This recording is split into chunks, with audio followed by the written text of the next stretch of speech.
According to the National Archives, it's estimated that just over 58,000 Americans were killed during the United States' involvement in Vietnam.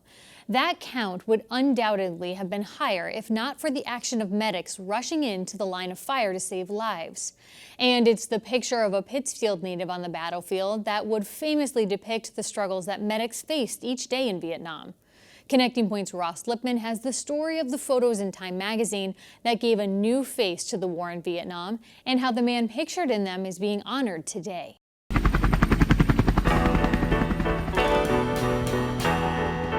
I say the toughest job in the world is corpsman or a medic, because no matter how quiet the day is, if there's a little firefight, they have to go to it. They themselves, many of them, were shot, not just in the line of duty, which is kind of a vague phrase, but actually trying to save the life of somebody else.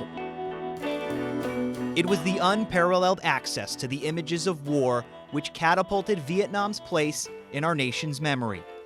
At the forefront of many of the battles that would make the nightly news back home were medics.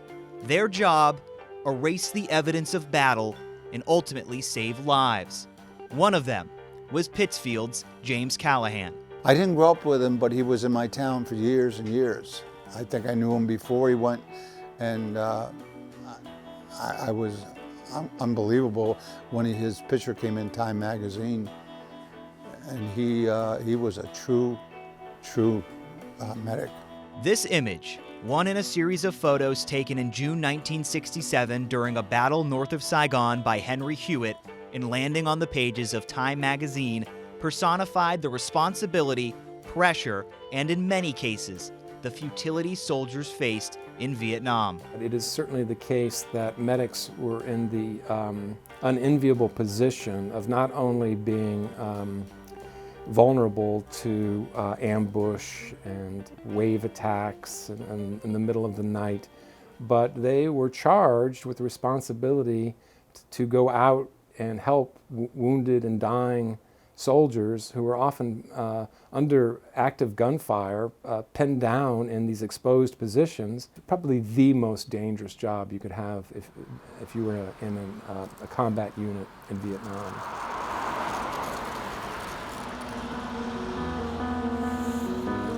In the years Callahan would live following Vietnam until his death from a motorcycle accident in 2008, he'd be celebrated locally as a hero, recognized as Veteran of the Year, and with the Berkshire County Vietnam Veterans Chapter naming it in his honor.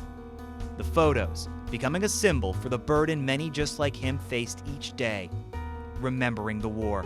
It was something that I would say close to hell. I've seen families killed. I've seen my friends, and my first experience is I've seen friends killed, and that's kind of hard to talk about. But with support from groups like the VVA, James E. Callahan, Chapter 65, veterans have a place to come together.